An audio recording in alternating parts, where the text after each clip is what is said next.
The humid air of Louisiana hung heavy over the sprawling plantations, thick with the scent of damp earth, decaying leaves, and the faint smoke from distant kitchens. In the deep shadows of moss-draped oaks and along the muddy banks of the bayou, a storm was always waiting, and on one fateful night, that storm seemed to mirror the events that would forever alter the life of one small, fragile child. Born under a sky dark with rolling clouds and lightning that danced like furious spirits across the heavens, the boy came into the world crying, yet somehow it was a cry that spoke more of defiance than fear. His mother, exhausted and trembling from the brutal labor that birthed him, held him close, her hands shaking, and whispered a prayer she was not sure would reach the heavens. The plantation around them was a kingdom of terror, ruled by men whose cruelty knew no bounds, and yet, from his first breath, the boy seemed to carry a spark that would not be snuffed out by fear, punishment, or the cold hand of death.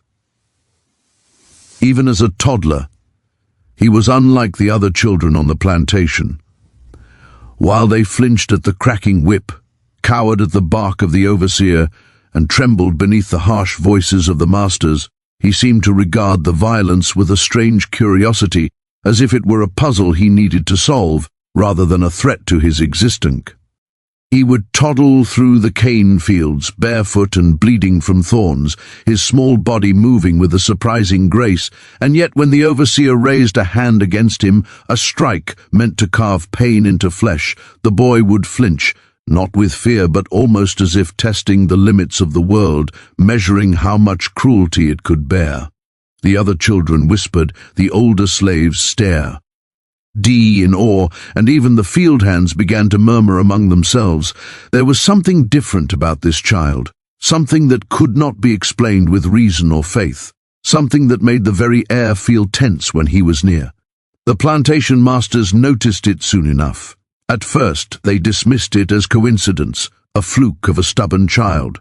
But as the boy grew, the coincidences led into patterns too strange to ignore. He survived illnesses that struck down others in days, his tiny body shrugging off fever and infection with a resilience that seemed unnatural. He wandered into thorny underbrush where snakes and rats prowled, yet emerged unscathed. Whippings that left the other children screaming barely left a mark on him. Masters who prided themselves on breaking spirits, who saw pain as a tool and fear as a weapon, began to whisper behind closed doors. The boy was impossible, and impossibility in the hearts of men who thrived on control was terrifying. By the time he reached the age where boys began to learn the harsh lessons of labor, he had already become a subject of legend. From the cracked lips of the field hands to the hidden corners of the kitchen's store, eyes circulated of a child who could endure what others could not. The boy feels no pain, they whispered. The boy laughs at the whip. Some claimed it was a blessing, others said a curse, but all agreed that this boy was no ordinary human. There were nights when the adults would talk quietly by candlelight, voices low and nervous, recounting how he had survived a fall from the barn loft at Woo. LD have shattered bones, how he had been burned by boiling water and seemed almost indifferent to the scalding, how he had stared down a mad dog and walked away unbitten. The more they told the story, the more the fear in their eyes grew, for fear, they realized, was a much easier master than the whip. His mother, weary and haunted by generations of servitude, knew instinctively that he was different. She tried to shield him when she could, offering him scraps of comfort in a world designed to crush hope. She would sing to him softly in the dark of night, her voice carrying through the wooden walls of their cabin, telling him stories of freedom, of distant lands, of ancestors who had walked with dignity and defiance. Sometimes she would catch him staring at the shadows with a strange intensity, as if seeing something that no one else could, as if his young mind had already begun to grasp the cruelty that surrounded him and the resilience he would need to survive it. In those moments, she felt both pride and terror, knowing that a child who felt no pain would be tested in ways that would break others beyond recognition. The whispers of his strange endurance reached the ears of the E-masters sooner than anyone could have anticipated. One hot afternoon, when the sun seemed to hang like a molten coin in the sky, the overseer decided to demonstrate the power of punishment.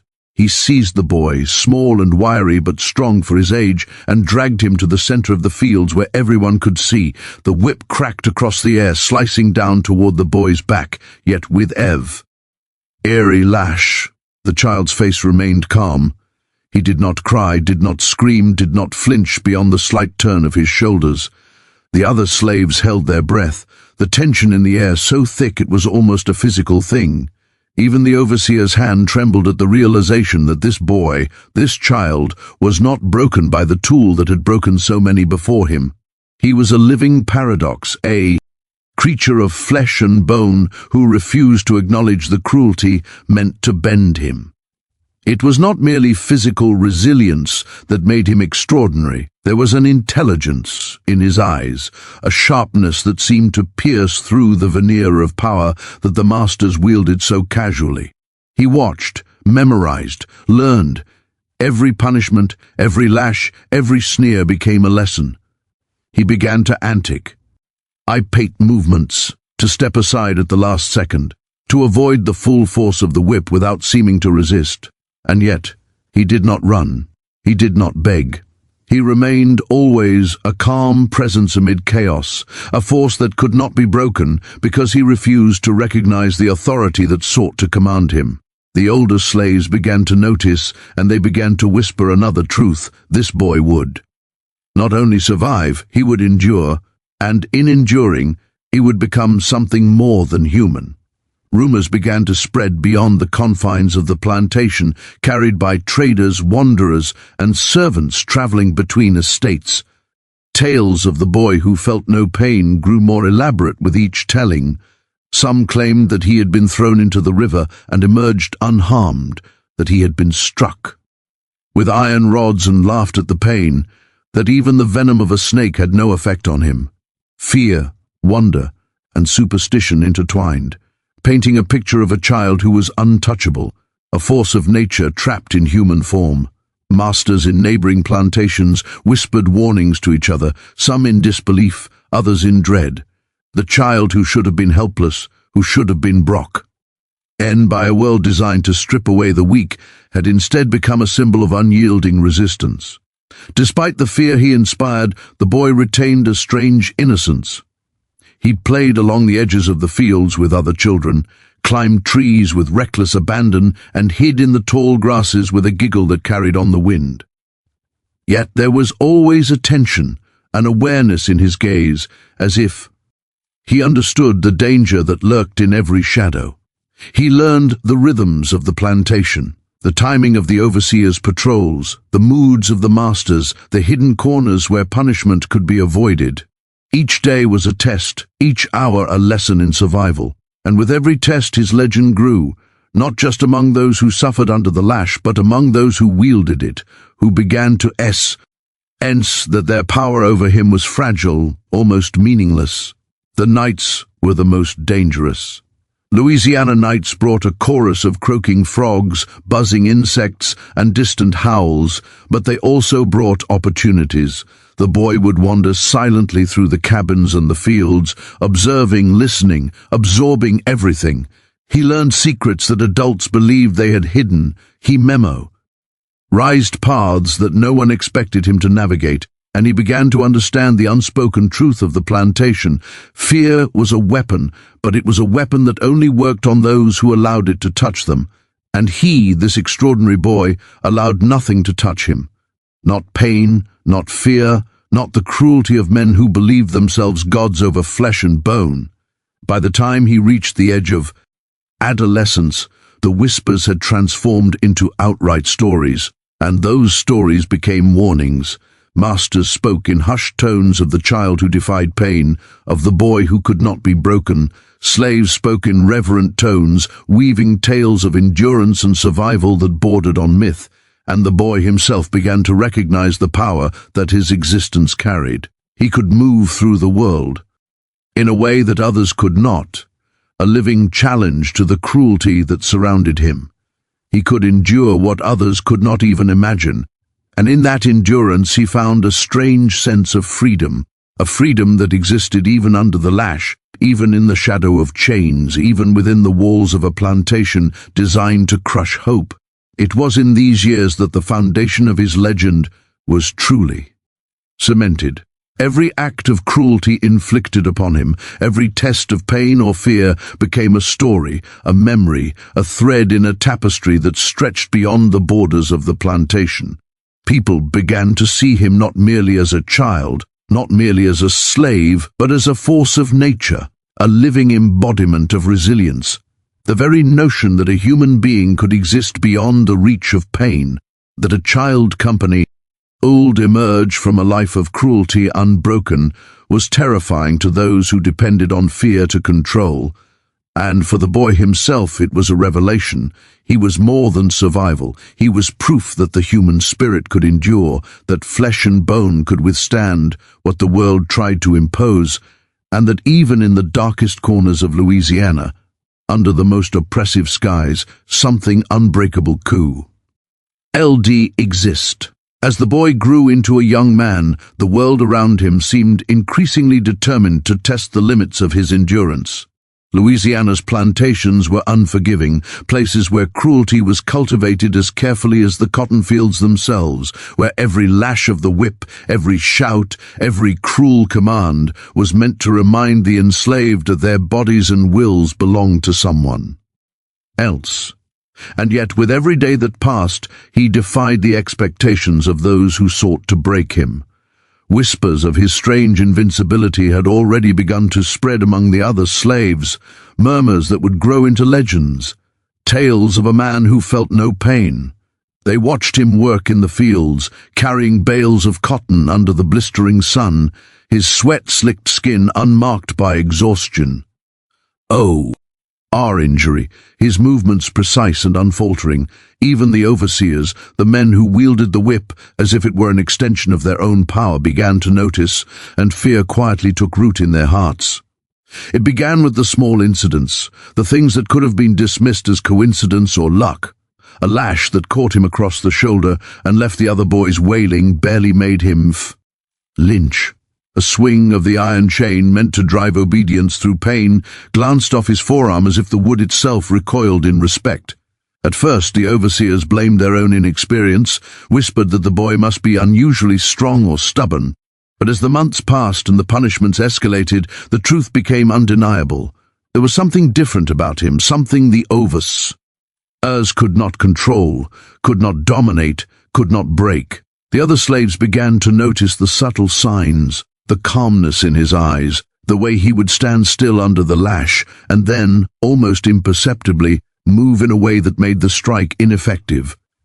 It was a dance of survival, an art form perfected in silence, and it terrified the masters more than any act of rebellion ever could. Punishments became more deliberate, more calculated, as if by testing him to the extreme they might finally reveal the limits of his endurance. Days were filled with relentless labor, hours that seemed to stretch endlessly under the burning Louisiana sun.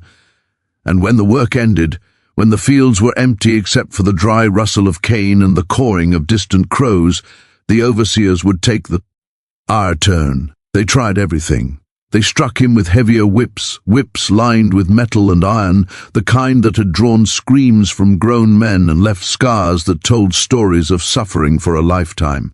Yet he did not scream. He did not collapse.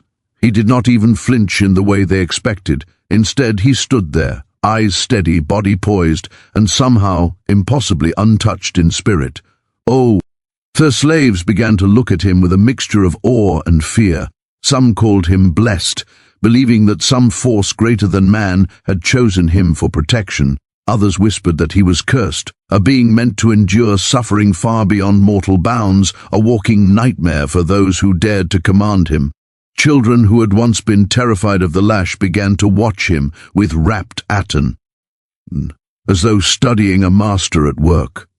Even the older men, hardened by decades of servitude, could not help but feel a shiver whenever he was called forward for punishment.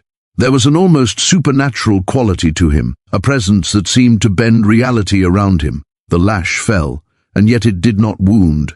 The whip cracked, and yet he remained whole. Pain, it seemed, could not touch him, not because he lacked flesh or blood, but because his mind refused to recognize its authority, and in that refusal he became more than human in the eyes of those who watched. The overseers, growing frustrated and desperate, began to devise more elaborate forms of punishment, each one meant to expose a weakness, a crack in his indomitable spirit. They would strike him repeatedly using techniques perfected over years of inflicting pain, methods that had reduced men to quivering husks. Yet the young man met each test with the same calm, the same unwavering endurance. They tried to humiliate him in front of others, forcing him into public displays of submission. He complied outwardly, bending when necessary, speaking when commanded, but always his eyes betrayed the truth. He could not be Ken. Even the masters themselves began to notice, their faces tightening with a strange combination of disbelief and dread. Here was a man who existed beyond their control, a living challenge to every assumption they held about power, pain, and obedience. The slaves, on the other hand, saw something else entirely. In him, they saw hope. In him, they saw the possibility of survival, of endurance, of a life beyond the lash. They began to follow him in small ways at first, observing how he moved through the fields, how he anticipated the punishments that were meant to crush him. They learned from him in silence, absorbing lessons about patience, strategy, and the power of the mind over the body. To them, he was not merely a survivor, he was a teacher, a symbol of resistance, a reminder that the human spirit could endure what the world considered unbearable. And though the masters did not yet understand, the seeds of fear were planted deep in their hearts. They had always believed that pain was the ultimate tool of control, that a whip could bend any soul. But here was proof that such tools were meaningless in the face of a mind that refused to yield. One evening, as the sun dipped and the fields were bathed in the golden haze of dusk, an incident occurred that would become one of the defining moments of his legend. The overseer, a man known for his cruel cunning, decided to demonstrate the boy's limits to the rest of the laborers. He gathered a small crowd, bringing with him the heaviest whip in his possession, lined with iron barbs and sharpened knots designed to tear through flesh. The young man stood silently, his posture calm, his eyes steady. The overseer struck, the whip slicing through the humid air, and the crack echoed across the fields like a gunshot. The strike landed squarely across the young man's back, yet when he straightened, there was no scream, no collapse, no sign of agony. The overseer's hands trembled. He struck again, faster this time, with a precision born of frustration, but again the young man remained upright, unbroken, almost serene in his endurance. The crowd of slaves and laborers held its collective breath, witnessing a miracle of defiance that defied the very rules of their world. By now, tales of his resistance had spread beyond the plantation. Traders, passing travelers, even other masters began to whisper of the young and who could not be broken, the boy who laughed at the whip. Stories grew with each telling, embroidered with details of impossible survival. Some claimed he had walked away from punishments that would have left others maimed for life, that he had endured pain so intense it could have killed a man twice his age. Others spoke in hushed tones of the fear that lingered in the eyes of the overseers. Frustration and panic that grew with each failed attempt to dominate him. To the slaves, he became more than a man, he became a legend, a symbol of resilience and courage, a living proof that suffering need not define them. Yet it was not merely physical resilience that set him apart. It was the intelligence with which he navigated every situation, the awareness that every strike, every insult, every command was part of a larger game, a game that he had learned to play with mastery. He anticipated the movements of his tormentors, adjusting his posture, shifting weight, subtly altering his stance in ways that rendered the blows less effective. He learned the timing of each overseer, the rhythm of the whip, the patterns of fear that they relied upon to maintain control, and in doing so, E transformed punishment into a dance, a silent act of resistance that spoke louder than any word. Every day he survived. Every day he endured, and every day the legend grew, carried on the wind like the distant toll of a bell, warning all who sought to dominate that here was a force that would not be subdued. The psychological impact on the plantation was profound. Masters who had once prided themselves on absolute control began to whisper behind closed doors. Overseers, who had been fearless in their cruelty, now approached the young man with caution, their hands shaking, their confidence undermined by the impossibility before them. Even other slaves, while in awe of his endurance, began to recognize a strange power that he wielded effortlessly, the power to command attention, to inspire. Fear and hope simultaneously, to exist as a living challenge to the very system that oppressed them all. The young man did not seek this power, he did not revel in it, he simply survived, and in surviving he became more than anyone could have imagined. And so the fields of Louisiana bore witness to a quiet revolution. It was not marked by guns or fire or open rebellion, but by the simple unyielding presence of a man who refused to be broken. Whispers of his endurance traveled like sparks in dry grass, igniting awe and fear in equal measure. Stories grew with every retelling, each one more elaborate than the last, until the young man became a living myth, a symbol that defied understanding. He had faced the whip, and the whip had failed. He had endured what others could not, and in doing so, he laid the foundation for a legend that would outlive the very masters who sought to destroy him. In the quiet of the fields, in the shadows of the towering cane, he stood tall, a man untouched by the cruelty designed to bend him, a beacon of resistance and a harbinger of terror for those who underestimated the unbreakable human spirit. The legend of the young man who felt no pain had already begun to spread beyond the plantation fields, whispered in hushed tones across the nearby towns and river ports of Louisiana. Traders passing through the bayou would stop and listen, captivated by tales of a man who could endure whippings that would fell seasoned men, a boy who walked through fire and emerged unscathed.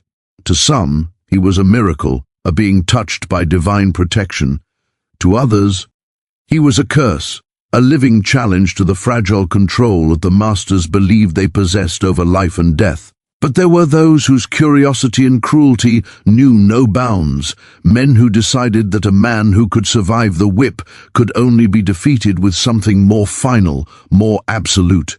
They believed in the certainty of the rifle, in the cold, precise logic of a bullet meant to end life, and in their arrogance they prepared to test the untested. It began on a moonless night, when the plantation lay quiet under a sky so black it seemed almost unnatural, as if the heavens themselves were holding their breath. The young man had been tending the fields late, repairing a section of the cane that had been trampled by a sudden storm, his bare feet sinking into the wet, muddy earth. He worked with the same unflinching calm he had exhibited all his life, entirely unaware that this night would bring the most dangerous test he had ever faced. From the shadows of the tree line, two men emerged, their faces masked, their rifles glinting faintly in the darkness. Their movements were deliberate, quiet, professional. They had heard the whispers, they had listened to the rumors, and now they had been sent to prove the finality of their power. The plantation masters were confident that a rifle, unlike a whip or a chain, would not fail. Yet the young man, as always, remained unaware of the precise danger approaching him, his mind absorbed in his work, his focus absolute, his body calm, almost preternaturally still. The first rifle cracked, the sound shattering the stillness. Thunder, the recoil sending smoke curling into the humid night. The bullet struck, or at least it seemed to, ripping through the air toward the young man's chest. But he staggered only slightly, the force knocking him backward, and then he rose again, upright and unbroken, as if the air itself had absorbed the projectile. The men fired again, rapid and deliberate, aiming to end the life that defied everything else. And yet, As if guided by some unseen force, each bullet either missed entirely or struck flesh without consequence. His shirt bore the impression of impact, fibers shredded, but his body, his living, breathing, indestructible body, remained whole. Those watching from the shadows could hardly believe it, their eyes widening with the dawning horror that the stories were not lie true. They were an understatement. The young man's reaction was minimal, almost eerily calm. There was no scream, no flinch, no panic that would betray the danger he was in. He moved with purpose, sidestepping the line of fire with a grace that seemed unnatural, almost predestined. Each step was calculated, each motion precise, yet he did not run in fear. He did not scramble for cover or cry, "Oh, for mercy." Instead, he faced the threat as he always had faced pain and suffering, with a quiet defiance that struck terror into the hearts of those who sought to control him. Even the other slaves who had been hiding at the edges of the fields, peeking through the darkness, could not believe what they were witnessing. The man who had survived whippings, burns, and torture was now enduring the cold inevitability of a bullet, and he was still standing. The men with rifles grew frantic. They had been trained to kill, to deliver death with precision, yet they found themselves incapable of doing so. Each shot seemed to be intercepted by fate itself, or perhaps by the unnatural resilience of the man before them. They altered their aim, fired from different angles, tried to catch him off guard. Yet nothing worked. Even when a bullet grazed his shoulder, cutting the skin, it did not pierce deep enough to stop him. Pain flared briefly, a strange, almost alien sensation he acknowledged but did not succumb to, and he adjusted his stance, continuing forward, as if the fire of the rifle were a mere annoyance rather than a deadly threat. The men whispered curses and prayers under their breath, realizing that the boy they had sought to end was no longer merely unbreakable. He was beyond the scope of mortal violence. The night became a blur of gunfire, smoke, and the acrid scent of gunpowder. In the chaos, the young man moved through the shadows like a wraith, every step purposeful, every movement a testament to his indomitable will. He had learned long ago that fear could be weaponized. That anticipation of pain could be more devastating than the pain itself, and now he used that understanding to his advantage. He ducked, twisted, and sidestepped, drawing his attackers into frustration and confusion. With each missed shot, the men's panic mounted.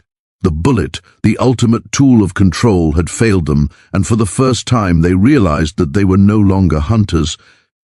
They were prey to a force they could not comprehend, a man who had already survived the impossible, and now laughed in silence at their helplessness. It was in that moment, under the oppressive darkness of the Louisiana night, that the young man truly began to understand the extent of his own power. He had survived the whip, he had endured pain that would have broken ordinary men, and now he had teared down the rifle. Nothing, not the cruelty of man, nor the instruments of death they wielded, could claim him. His body bore scars, yes, but his spirit was unassailable, untouchable, eternal. And as the men fled into the night, realizing that their bullets could not kill him, the whispers began to swell into legend. Stories of the man who had faced the ultimate threat and emerged alive spread wildfire, carried by the wind, the river, and the frightened voices of those who had witnessed it firsthand. Every retelling added layers of awe and fear, painting him not merely as a survivor, but as a force that defied the very laws of nature. By morning, the plantation was alive with speculation and terror. Those who had seen the previous night's events spoke in hushed tones, each account more vivid and exaggerated than the last. Some claimed the bullets had ricocheted off him as if he were armored. Others whispered that he had moved faster than the eye could follow, a shadow untouchable by mortal weapons. The overseers, once confident in their authority, now regarded him with a mixture of fear and awe. They had seen firsthand that he could not be destroyed by conventional means. The tools of punishment and execution were meaningless in his presence. Even the masters, men who had believed themselves all-powerful within the boundaries of the plantation, began to realize that this young man, this slave who felt no pain, represented something far greater than rebellion. He was a living embodiment of resistance, a being who could survive the instruments of death itself. The story of the bullet that refused to kill him did more than solidify his legend among the enslaved. It reshaped the power dynamics of the plantation itself. Men who had relied on fear as a tool of obedience now hesitated, their confidence eroded by the impossible reality before them. Slaves began to look to him with newfound reverence, recognizing that endurance was not merely physical but also a matter of will, and that the mind could render instruments of death powerless. In secret gatherings, they recounted the night when the young man had stared down rifles, weaving a tapestry of hope and defiance that would inspire them for years to come. He became a symbol, a figure whose survival was a quiet but profound act of rebellion, a living reminder that human will, when harnessed with clarity and courage, could not be extinguished. Yet for the young man himself, the events of that night were more than legend. They were affirmation. He had tested the limits of mortality and found them wanting. He had faced the ultimate assertion of human control and found it hollow. And in that realization, he began to understand the path before him, one of survival, resistance, and inevitability. His his mind, and his spirit had all been tempered by fire, whip, and now bullet, shaping him into something that existed beyond ordinary human comprehension. He walked away from the scene with the calm precision he had always possessed, leaving behind only the echoes of gunfire and the terror of those who had attempted to end him. By the time dawn broke over the misty fields of Louisiana, the legend was already taking root, destined to grow into a tale that would outlive all who had witnessed it. In the days that followed, whispers of the incident spread through the surrounding towns, reaching ears that had previously dismissed the stories as superstition. Merchants, travelers, and even lawmen spoke of a man who had stared down death itself and survived. Tales became more elaborate each telling with some claiming he had caught the bullets mid-air, others insisting that they had melted against him like wax. It mattered little whether these details were true. The essence of the story, of a man unkillable by mortal weapons, was enough to inspire awe, fear, and, most importantly, hope. Among the enslaved, the story became a rallying point, a quiet reminder that survival was possible.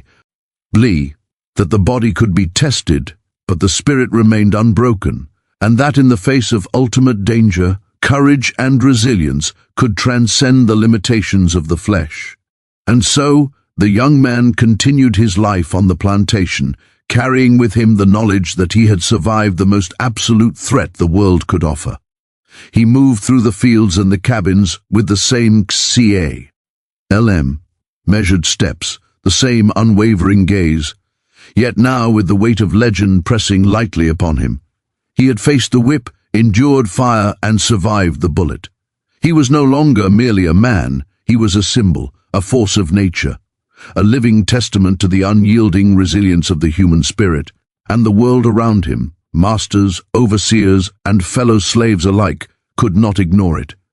In quiet moments, when the wind rustled through the cane fields and the river lapped softly against the banks, he would pause, aware of the fear and awe he inspired, and understand that he was walking a path that few could follow, a path that would shape the stories of Louisiana for generations to come. The days that followed the night of the rifles were different. The plantation seemed to shift in subtle, almost imperceptible ways, as if the very air had recognized the impossibility of what had occurred. Whispers of the young man who could survive bullets had spread farther than anyone could imagine. Traders and travelers now spoke of him with awe, their voices tinged with fear. The overseers, once arrogant and unwavering, walked with caution, measuring each step as if the ground itself betray them. The slaves, emboldened by the tales, watched him more closely, studying every move, every expression, every slight tilt of the head. They did not need instruction. His endurance and defiance had become their lesson. And yet, for the young man himself, survival was not simply about legend. It was about understanding the depths of human cruelty and the limitless boundaries of his own resilience. He had faced steel, fire, and the whip, and now he sensed that his greatest challenge was approaching. A trial that would demand not just the strength of body but the courage of spirit.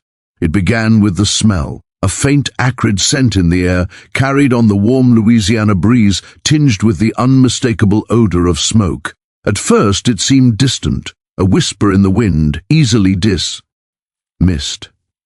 But as the day wore on, the smoke thickened, curling around the tops of the cane fields, seeping into the cabins and kitchens. Fires on the plantation were not uncommon. Careless sparks, lanterns dropped, or a stove left unattended could ignite the dry underbrush. But there was something different about this fire. It moved with purpose, devouring everything in its path, advancing faster, and wind or reason should allow. The masters screamed orders, attempting to muster slaves to fight the blaze, their voices sharp and frantic, but the fire paid them no heed. It was alive in a way that seemed almost sentient, as though it recognized the one man it sought to test and would not be satisfied until it had consumed him. The young man was among those attempting to save what could be salve. Aged. He moved with methodical calm through the thickening smoke, stepping over fallen beams and charred furniture, ignoring the heat that blistered his skin and singed his hair. Flames licked at his clothing, curling the edges of his sleeves and trousers, yet he did not scream, did not falter, did not hesitate. Other slaves fled in terror, crying for mercy, calling out to one another in panic. Boo! He pressed forward, every step deliberate, every motion precise. His eyes, sharp and unwavering, scanned the inferno for those trapped within, for those who could not escape. He was not reckless. He was purposeful. The fire was no longer simply a danger, it was a test, a trial by which his legend would either be solidified or shattered, and he moved through it as if the flames themselves were bowing before him, respecting a force beyond their own destructive power. The masters, still attempting to assert control amidst the chaos, ordered more slaves into the blaze, demanding obedience, threatening death. Yet even their authority seemed diminished before the spectacle of the young man walking unharmed through walls of fire. Whispers ran through the smoke-filled fields, "He is untouched. He is unbroken. Nothing can harm him." The flames curled around him, blistering the wood and brick, consuming everything that had once been solid and familiar, yet he emerged unscathed. His skin bore the faintest scorch marks at most, nothing deeper than the surface, as if the fire itself had been denied purchase. Observers could hardly comprehend it, and fear deepened in their hearts. A man who had survived whips and bullets now moved. Through fire as if it were air, a being for whom mortality was negotiable, and the very notion of control began to crumble. In the midst of the blaze, he found those who were trapped, children crying in fear, older slaves paralyzed by panic, and even some of the master's own families who had been caught off guard. He lifted them from the wreckage, carrying them through corridors of flame, navigating through falling beams and collapsing rooftops. Smoke stung his eyes, searing every breath, but still he moved with calm precision, a lifeline for those whose hope had vanished. Each step was calculated, yet fluid, instinctive, almost as if he were moving in a space where time itself slowed to accommodate his courage. Witnesses later would speak of seeing him walk through the inferno, carrying another human being in one arm, flames dancing around him, yet never faltering, never screaming, never acknowledging the searing heat that would have crippled an ordinary man. To them, he was no longer mortal, he was legend incarnate. The fire raged through the plantation, consuming barns, cabins, and fields with merciless hunger. Horses panicked, their screams adding to the symphony of chaos. Chickens flapped frantically, scattering through the smoke. The wind shifted unpredictably, carrying embers that ignited new flames in an endless cycle. Yet through it all, the young man moved with singular purpose, rescuing those in immediate danger, guiding the terrified to relative safety, and ensuring that no life would be lost if it could be saved. Each person he saved became a witness, another, bearer of the story that would grow into myth. Even those who had once feared him, the masters and overseers, began to see that he was more than a man. He was a force of nature, a being untouchable by fire, by fear, by the cruelty of men. As night fell, the fire took on a deeper, almost surreal hue. Flames rose like living towers, casting long dancing shadows across the fields and rivers. The he-at was unbearable, yet he pressed on, his movements unrelenting, his calm unbroken.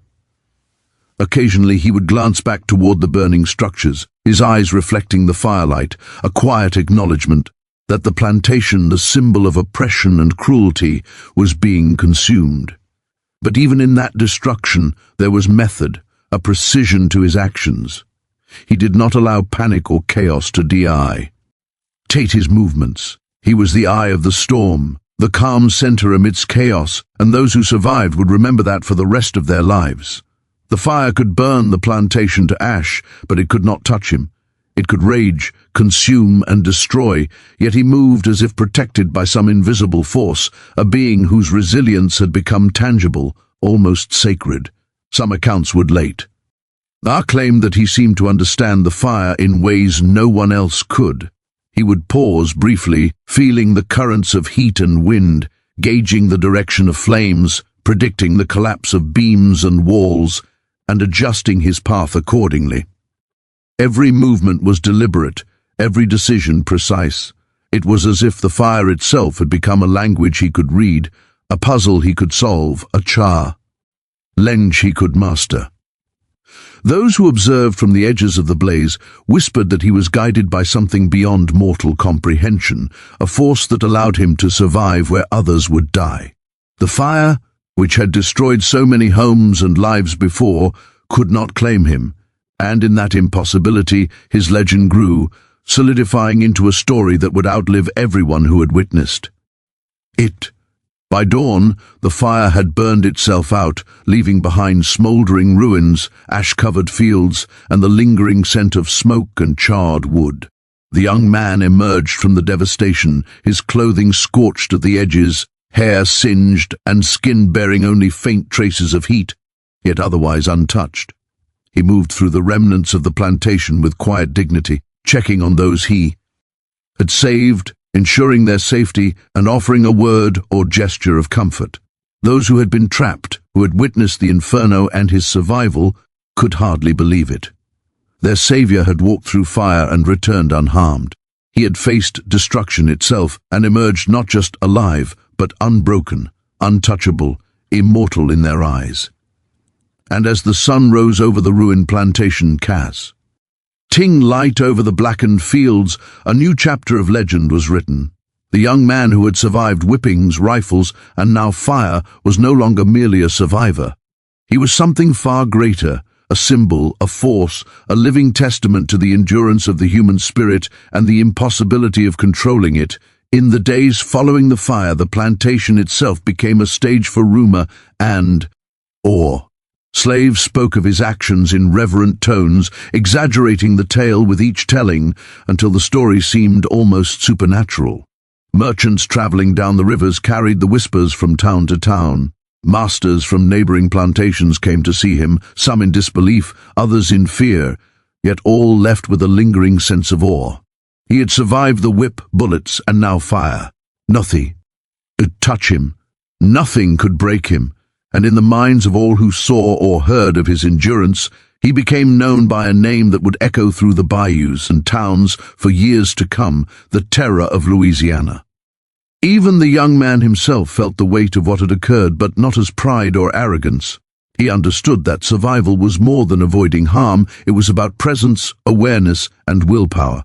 The fire had tested his limits in ways the whip and the bullet had not. It had tested not only his body, but his ability to move through chaos, to maintain clarity under pressure, and to protect others when death and destruction surrounded him. And he had passed that test. Every step, every choice, every life saved was a testament to the power he wielded not through strength alone, but through resilience, awareness, and an unbreakable spirit. He was no longer just a man who could endure pain. He was a force the world could not contain, a living symbol that would haunt the minds of those who sought to dominate him for the rest of their lives. By the time the sun rose over the horizon, casting long shadows across the charred remains of the plantation, the young man who had survived whippings, bullets, and fire stood alone among the ruins. The heat of the night still lingered in the air, mingling with the smoky scent of burnt timber and scorched earth. The slaves who had witnessed his end.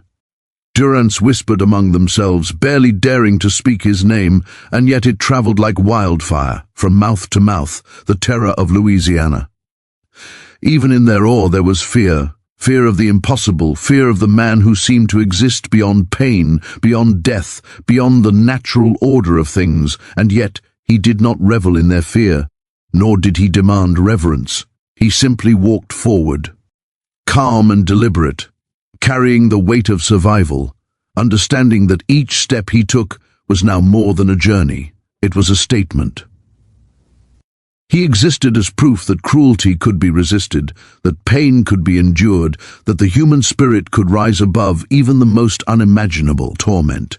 As the days passed, the plantation became a silent monument to his legend. The masters, humbled by the events they had witnessed, spoke little of him in public, yet, in private, they trembled at the thought of the man they had attempted and failed to destroy. Overseers who once prided themselves on breaking slaves now approached him with caution, their arrogance replaced by a wary respect, tinged with fear.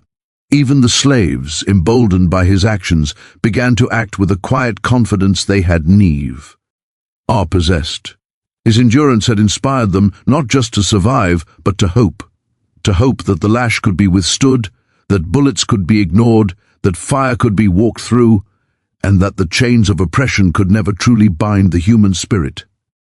His presence was a challenge, a warning, and a promise all at once, that even under the most extreme cruelty, a force of resilience could not be contained. The young man moved through the plantation with a new awareness. He knew the fear that followed him, not just in whispers, but in the tightening of hands on whips, in the hesitation of footsteps, in the shuddered voices that spoke his name in the dark. He carried himself with quiet authority, not through domination, but through the undeniable proof of what he had endured. His body bore marks of survival, subtle scars from fire and rope, bruises fading from whippings that had meant to kill. Each mark was a testament, a symbol of battles fought and won, a narrative written on flesh that spoke louder than any word could. To the observers, these were more than physical scars. They were the embodiment of human resilience, the visual proof that the man before them had been tested by every imaginable form of cruelty and had emerged unbroken. The whispers of his survival traveled far beyond the plantation, carried by those who had seen, by those who had heard, and by those who had imagined the impossible. Soon, towns across the bayou, Chants along the rivers, and travelers in distant counties spoke of the man who defied pain, fear, and death itself. With each retelling, the legend grew. Some claimed he had walked through fire without a singe mark, that bullets had bounced off him like rain, that whips had cracked and snapped against him without leaving a mark. Others whispered darker, more mysterious possibilities, that he had been chosen by forces beyond comprehension, that spirits protected him, that death itself refused to claim him. The truth was, he did not need protection from anything but cruelty, and his strength lay not in supernatural powers, but in an unwavering will. Yet to those who watched, who suffered under the lash and lived under fear, he became more than a man. He became a symbol, a myth incarnate, a foe.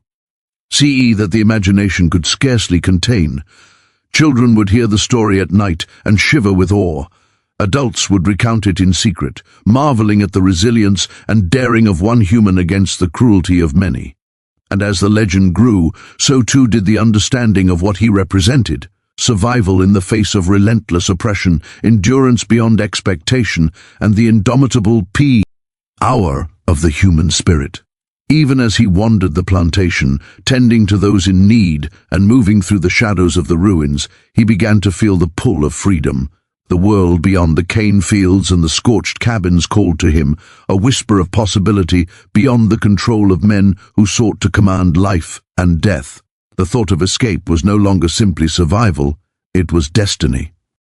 Yet he understood that leaving would not erase the impact of his existence on those he left behind. The other slaves had seen him endure the whip, the bullet, and the fire, and in their hearts they carried his lesson, that courage, patience, and resilience could defy the cruelest hands. He had not only survived but had become a teacher, a living example of what it meant to endure the unendurable. And, as he looked toward the horizon, he realized that the legend he carried would continue to inspire long after he had moved beyond their sight. News of his survival spread like wildfire. The bayous and river towns of Louisiana, already steeped in rumor and superstition, quickly embraced his story, embellishing it with each telling. Some said he had been struck down by bullets and walked away a king. Others claimed that the fire had tried to consume him and had recoiled in fear. Even the plantation owners in distant counties began to hear tales of his invincibility and whispered about the dangers of underestimating a man who could endure such horrors. To them, he was more than a slave, he was a warning. To the oppressed, he was hope incarnate. And to the young man himself, he understood that legend and reality had merged.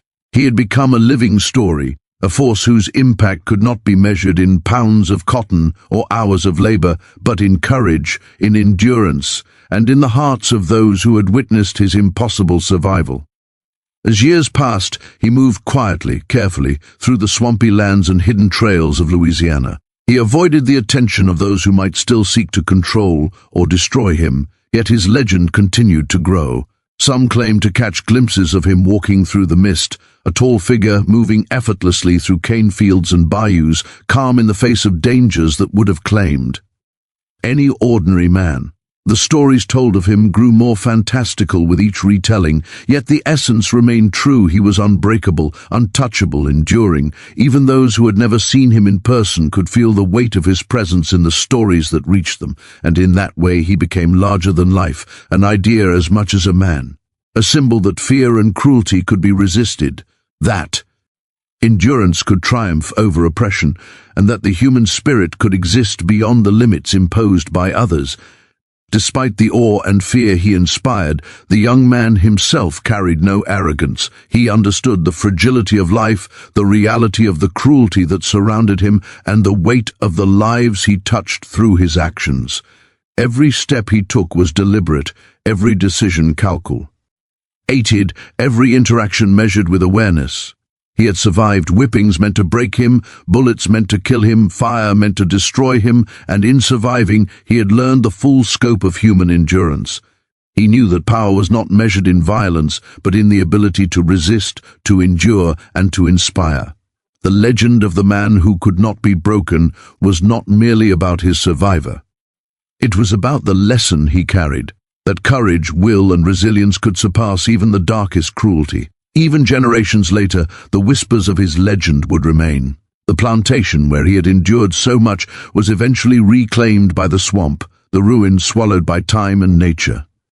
Yet the story lived on in the memories of those who had seen him, in the tales passed down through families, in the songs sung quietly in cabins along the bayous.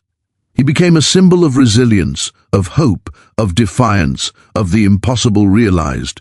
The young man who had survived the whip, the bullet, and the fire had walked through suffering and emerged not just alive but immortal in the hearts and minds of all who heard his story. He had become a force that could not be contained, a living legend whose spirit refused to be chained, and whose name would echo through Louisiana long after the smoke had cleared, long after the fire had burned itself out, long after the masters and overseers had passed into memory. He had become more than a man. He had become a story that no whip, no bullet, no flame could ever destroy, a story that would endure, a story that would live forever.